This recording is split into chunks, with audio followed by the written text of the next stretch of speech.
Praise the Lord. Good morning, everybody, and Happy New Year, and welcome to SLMI's new session for the new year. And we are excited to have all of you with us. And I know, and I hope and pray that more will be joining us as we go. Like I said, some of us have had the same problem. Getting back in the swing of things is always a challenge. The first uh, weeks of the year when we are just trying to get reacclimated, and some of us took some breaks in December, and anyway, we're good. We're good. We're good. Um, this week, this month, I should say, the session is entitled "Faith versus Fear."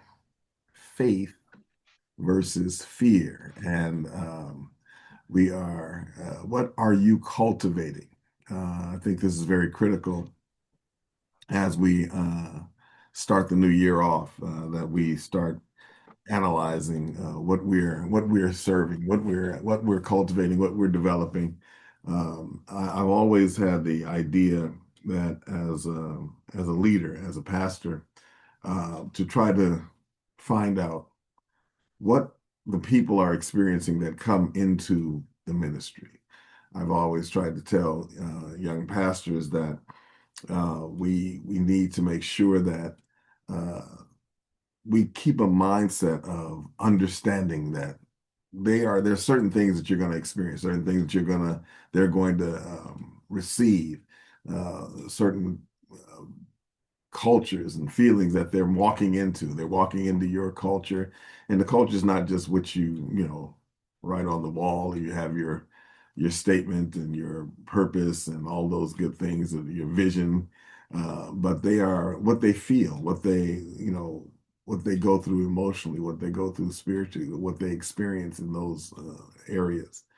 And so I always wanted people to not put themselves in the mindset of those that are presenting, because we can become really self-centered, in terms of, oh, this is what I'm doing, and we're, but it's really what you experience as a person coming in. What are you,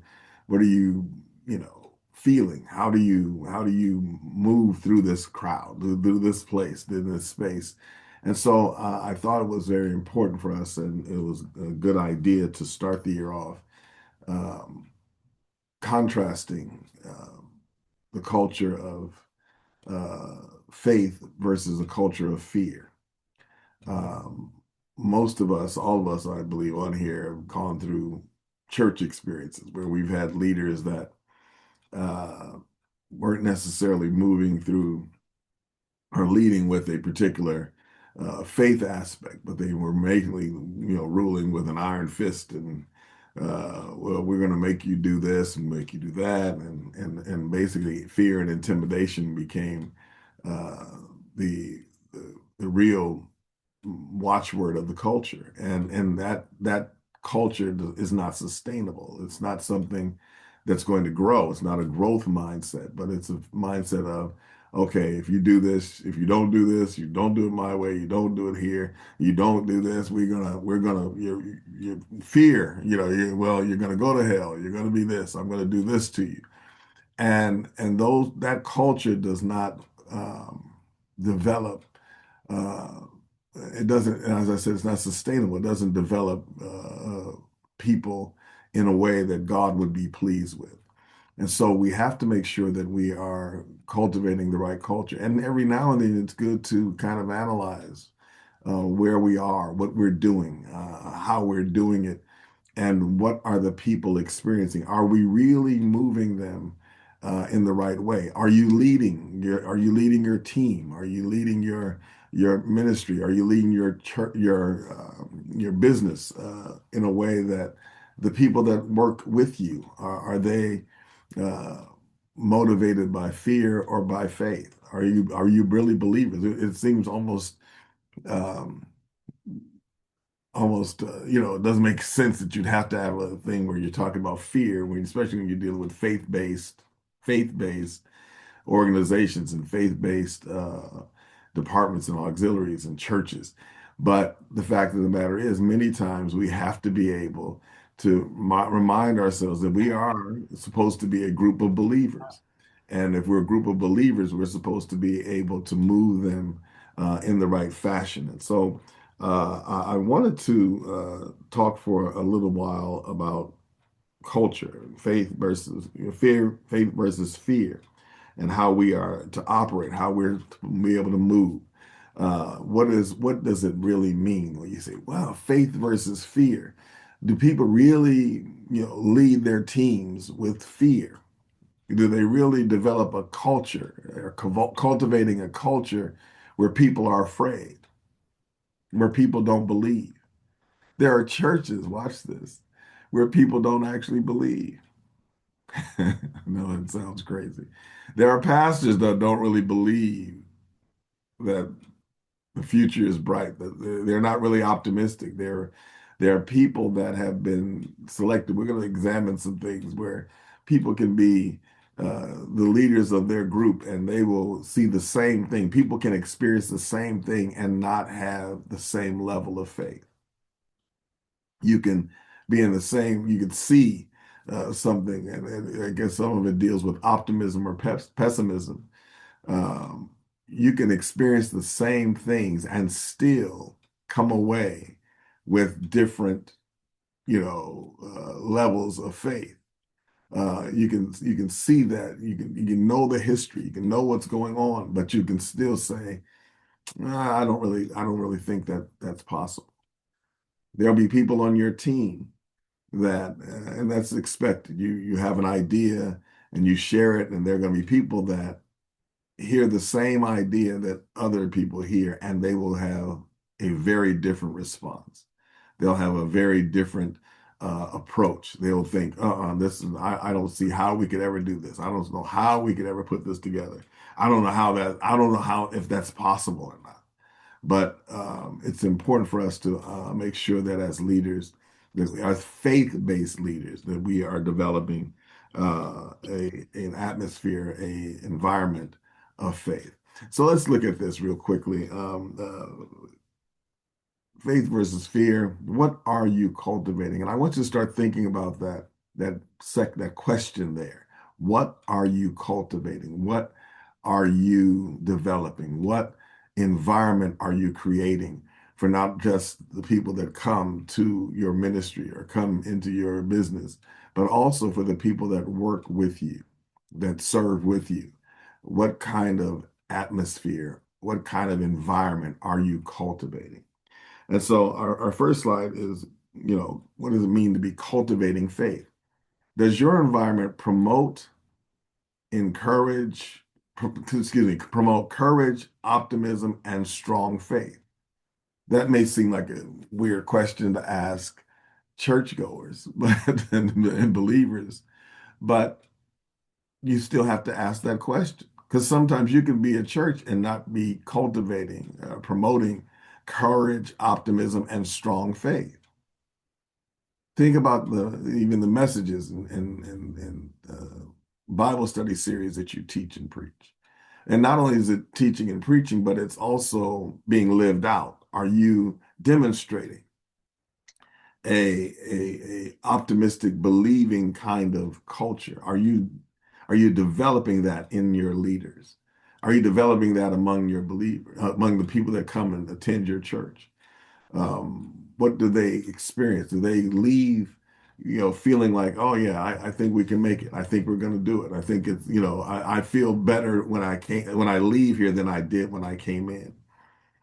And that's a real question.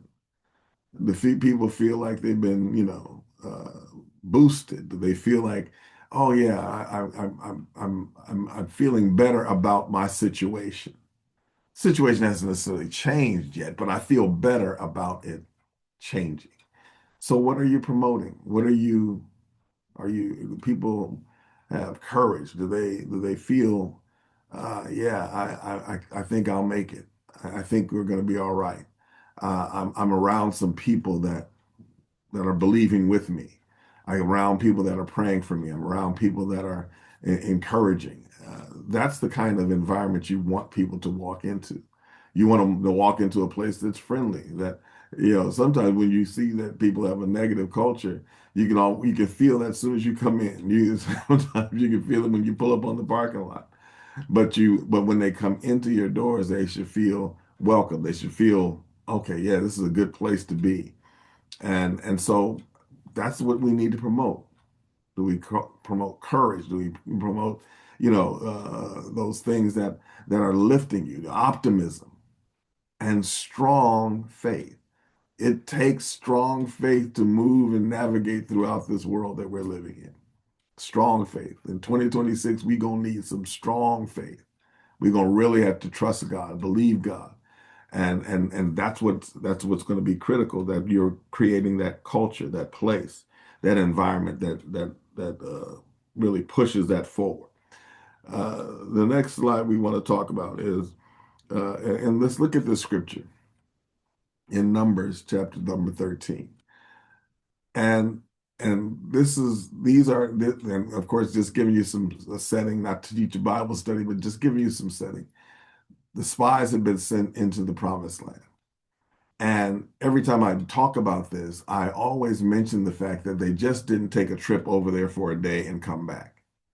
But please understand, I just said they were sent into the promised land to see the land. They went over there and were there 40 days and 40 nights. You hear me? So that means they spent a month walking in, living in, experiencing the promised land, the land that God said was going to be there. These are leaders. Leaders got a chance to walk in the promise of God for a month and 10 days. Could you imagine moving? The Lord says, I'm going to do this for you. This is going to be for your children, children's children, all these generations.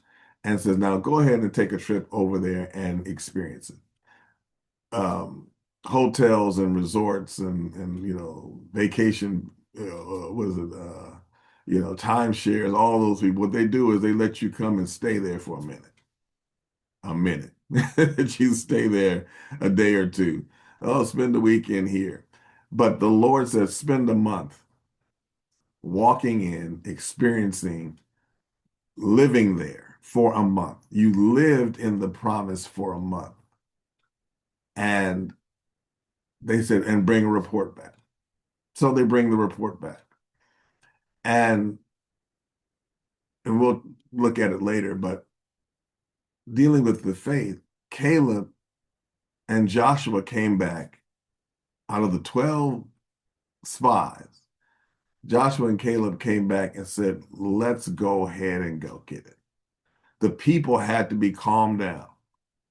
Caleb quieted the people before Moses and said, let's go up at once and take possession of it, for we will certainly conquer it. And the King James Version says, we are well able to overcome it. We are what God has promised us, we can have it. We can have what God promised.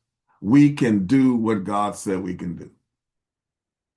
This ministry can become everything that the Lord has shown me it can become. How do you know? Well, I went over there and I saw it. I see it. I've experienced it. I breathe the air. I have fruit. We were able to live there for a month. Yeah, it's a good land. Yeah, let's go. And that's what we have to be able to do when people come into our ministry. Yes, you can become the best that God has, the best person, the best version of yourself that God has ordained. Yes, you can overcome every obstacle. Yes, it's possible for you to be healed. Yes, it's possible for you to be delivered. It's doable. Yeah, this is okay. You can do this. And the fact that he had to still the people means that there was another version of that same story that was being told. But he's still the people. When people come into your ministry, when people come into your business, when people are working on your team, when they come into your meeting, they need to be calmed down. And part of what I've done and over the last This is my 35th year of pastoring. So over the last, several decades, I guess you'd say, or at least a couple of them, a lot of what I've had to do is still the people, to calm them down, to help them to be relaxed, help them to to still trust the Lord, help them to still believe in the Lord, because they're coming into an environment that, well, I can't control what goes on outside. I can't control how what news they watch, how they receive their information, but I can control what happens when they come in here. And they have to be calmed down. A lot of what you're going to have to do as a leader is to calm people down. But you can't, and I use the statement, you're either bringing, water, or you're bringing gasoline. One bucket is water, and the other one's gasoline. You stirring up stuff. Some of us have been in environments where the leader didn't calm anybody down, but they stirred more trouble up. They got things going. They made it. They the leader was afraid, and see the leaders that came back in the book of Numbers, most of them were cultivating fear. They were cultivating negativity. Oh no, we can't do that. They even had some of the fruit, and yeah, this land is great for fruit, for food. It's a land that, as in the way to describe it, was flowing with milk and honey. It's a very fruitful land. This is great. They lived there for a month and said it's a very fruitful land, but they pumped up the negative stuff more. And when you are a leader, if you're fussing about the people not being there, if you're fussing about what went wrong, if you're fussing about, well, you know what, I'm gonna have to get on some people. Some people aren't gonna be having their jobs long. You're in the meeting. You know what? I was very disappointed with the numbers. The money's not right. Blah, blah, blah. And so you're pushing that. Especially if you're leading with that, I guarantee you're creating a culture of fear. Because now everybody's thinking, oh, wait a minute, am I going to lose my job? Give you a good example. At the Last Supper, Jesus is talking and he says, one of you is going to betray me. And all of a sudden, the first question they had was, wait, is it me? That lets you know they all knew they had the possibility of doing they had the capability of betraying him. But they said, is it me?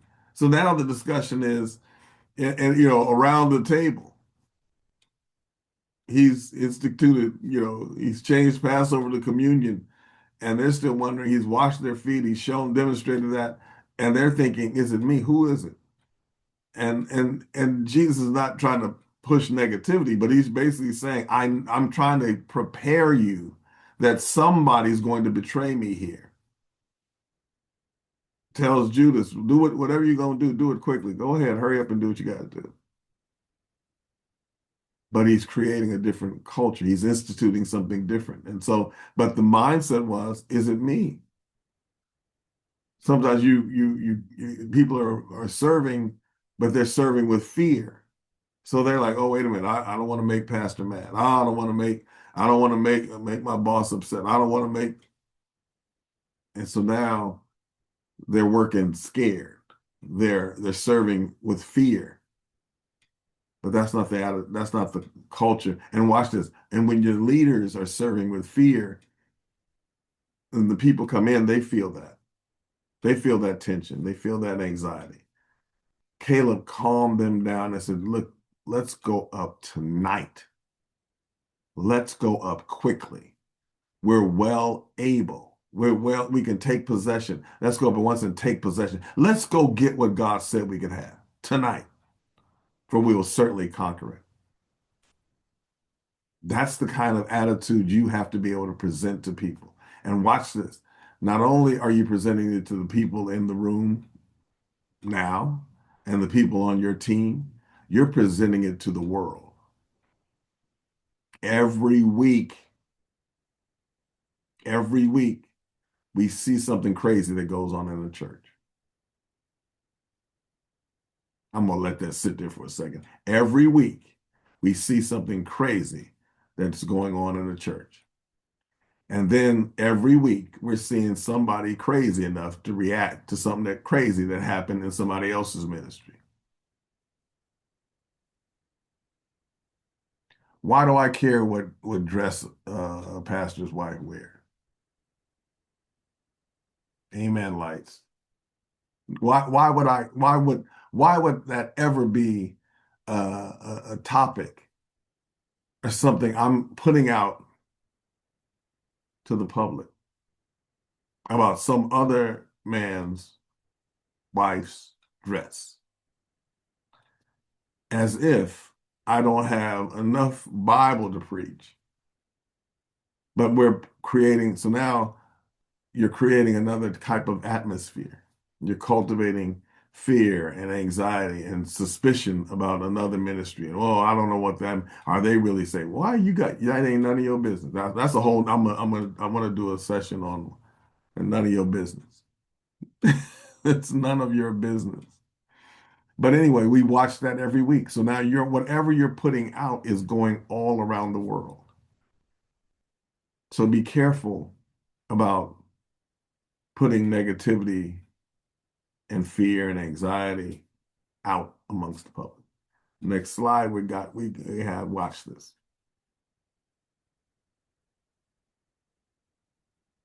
The impact, courage, faith-based environments should provide and cultivate courage and confidence.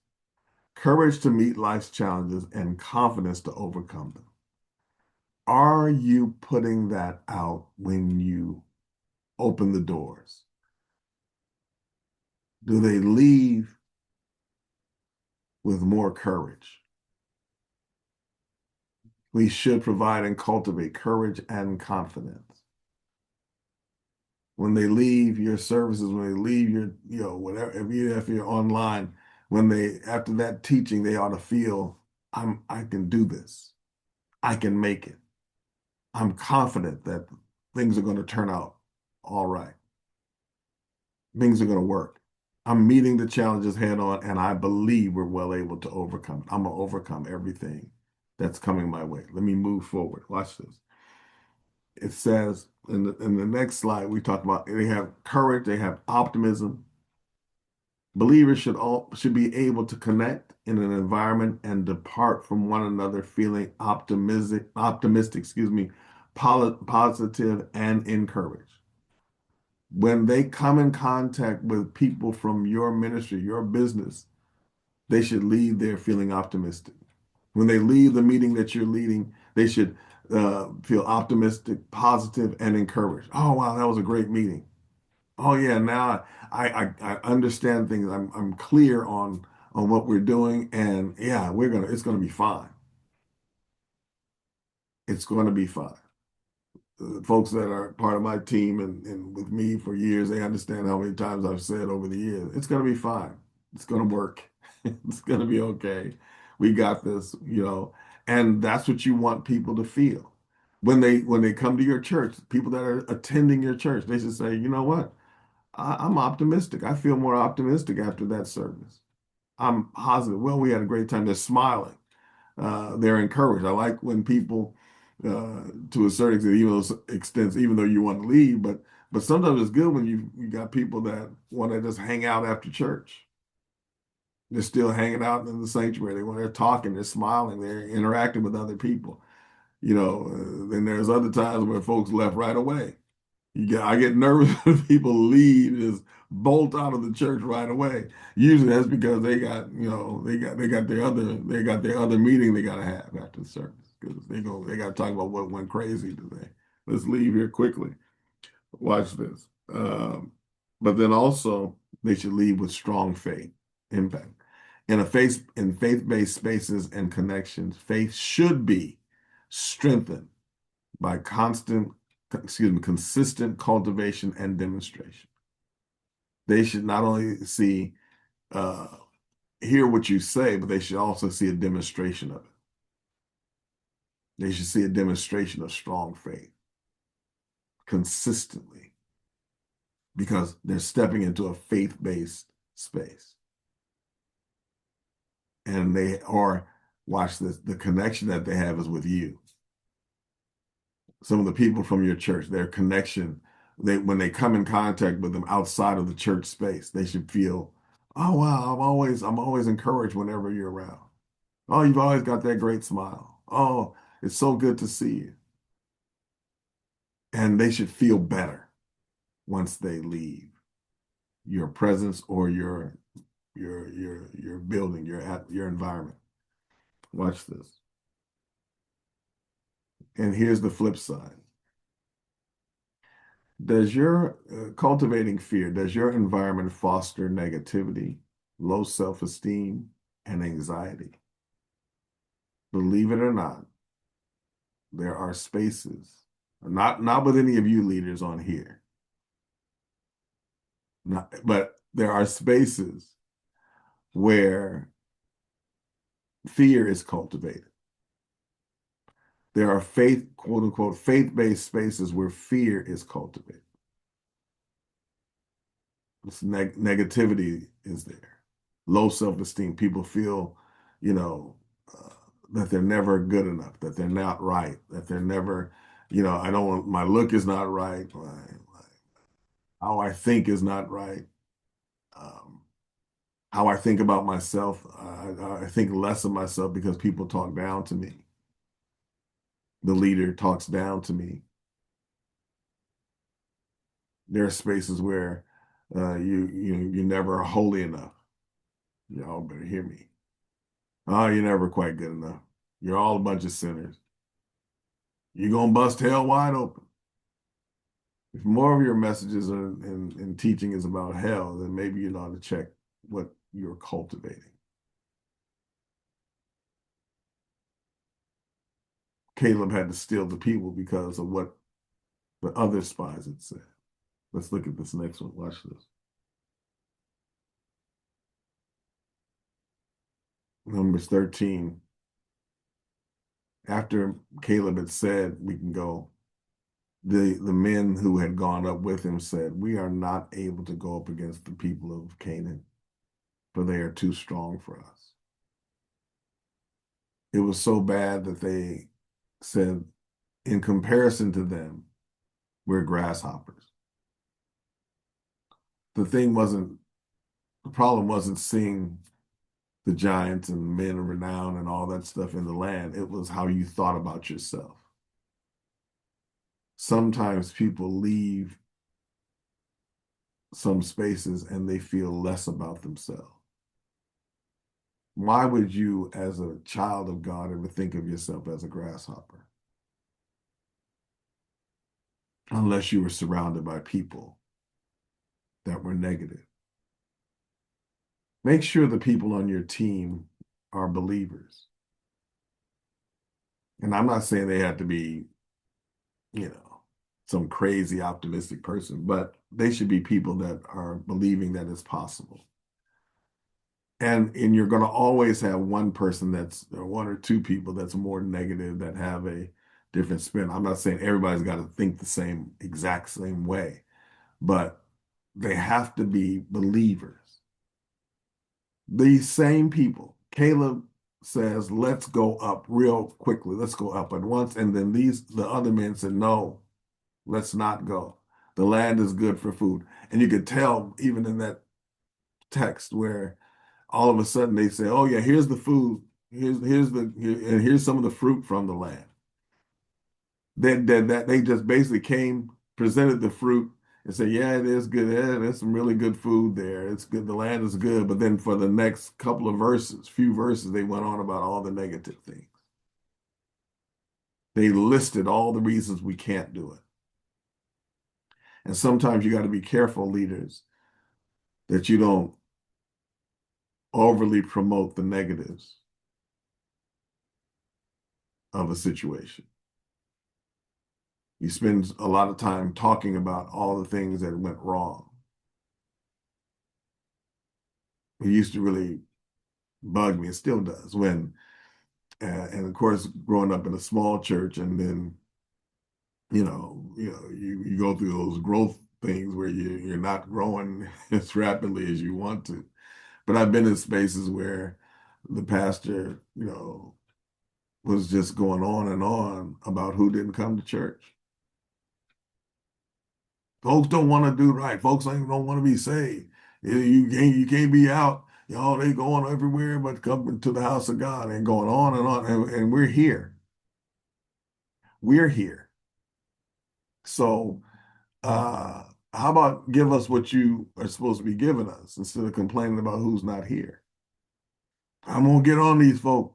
I'm gonna call so and so. You call some folk, and what do you? Wait a minute. Wait, we're here, but you're fussing.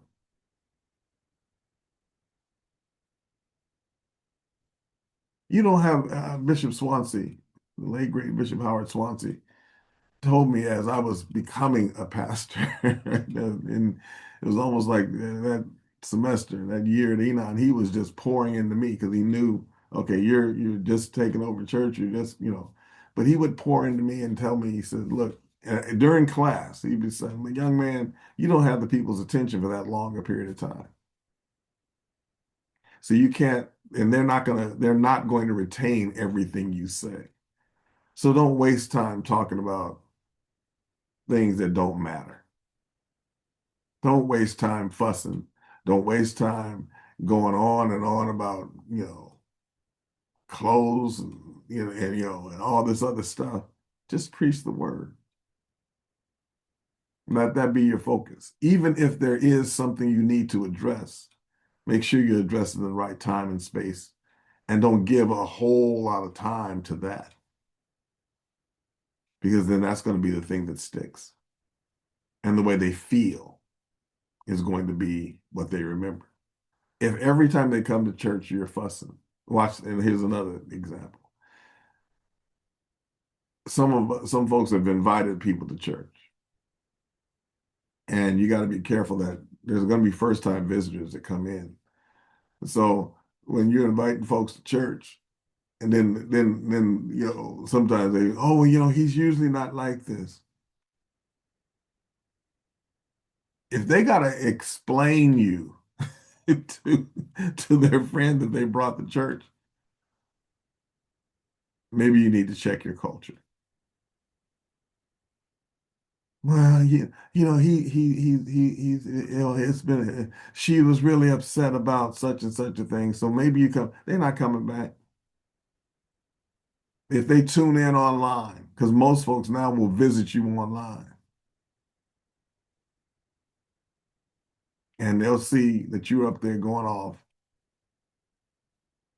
They're like, no, I'm not going to do that. Not going to visit that church. So they said, we can't do it. These people experienced the same thing. Caleb and the rest of the men, Joshua and the rest of the men, they all experienced the same thing. They all were there for a month. They all lived there. And then they said, two people said, yeah, let's go up right now.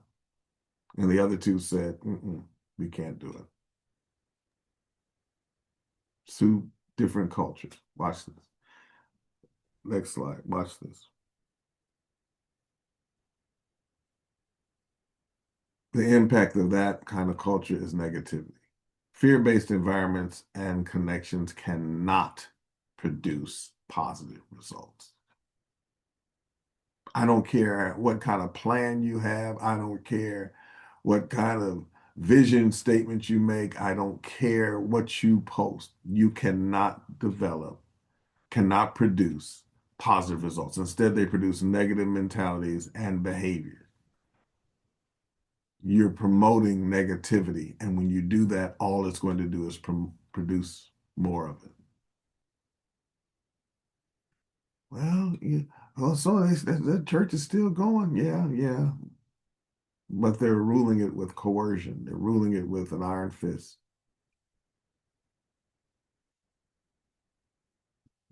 Let's see. Next slide. I want to give you some time to comment, so I want to keep going. Let's go. Watch this. Not only does it produce negativity, but it's also low self-esteem. Fear-based environments are breeding grounds for manipulation and coercion. Those affected foster fears, develop dependencies, and struggle with self-love. This is so critical in so many of our spaces. Some of the leaders that do this are extremely manipulative. They get things done. Oh yeah, he got his folks in line. Yeah, yeah, but they're scared. They're operating based on fear. They're not operating because they love the Lord. Some are they just don't want the pastor to say something crazy about it. They don't want to be sat down. They don't want to be disciplined. They're breeding grounds for manipulation and coercion. And then they foster fears, develop dependencies, and struggle with self-love. And we've all seen people that are they're saved, but they're not happy at all. And then sometimes you wonder, you know, and you wonder why they end up having, you know, issues and challenges emotionally, spiritually, sometimes even physically, because they are in an environment of negativity and of fear.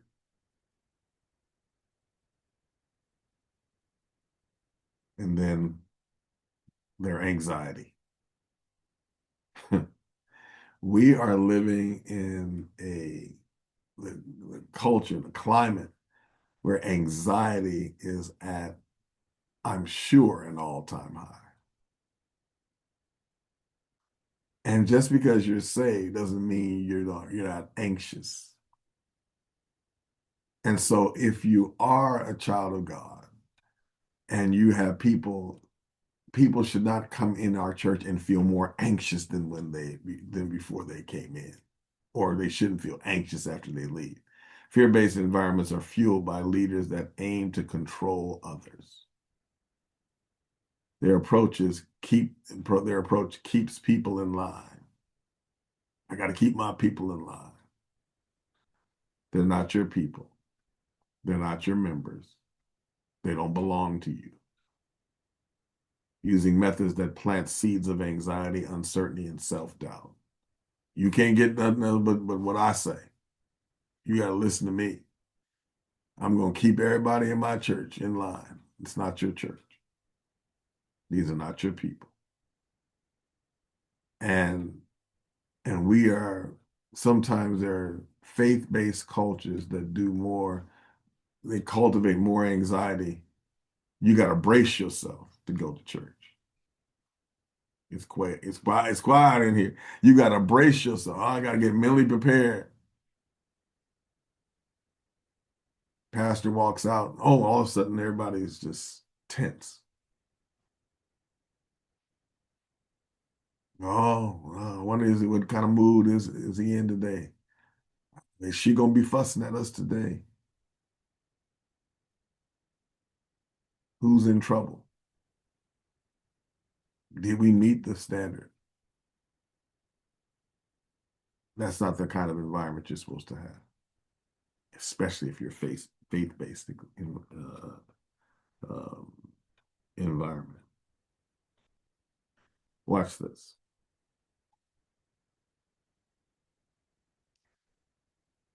Ask yourself, faith versus fear, ask yourself, how do people feel after leaving my environment slash space? Better or worse? Encouraged or anxious? Does my environment strengthen God's children through courage, optimism, and strong faith? Does my environment weaken God's children through negativity, low esteem, and anxiety? It seemed like a very simple question, right? How do people feel after leaving my environment slash space? Are people better or worse, encouraged or anxious. And watch this. It's not just the church building or the space online. It's how do they feel when they leave members of your church or encounter people? What do they feel when they encounter you? People ought to feel better when they come in contact with you. You're a leader. And watch this. Something just dropped in my spirit. Those spies saw things that everybody else didn't see. Sometimes leaders, you will see things that other folks don't see. You'll experience things that other folks don't experience. And you have to be able to translate that and transfer something positive from that encounter. Faith has got to win. Faith has got to win over fear. And we have to cultivate the right environment.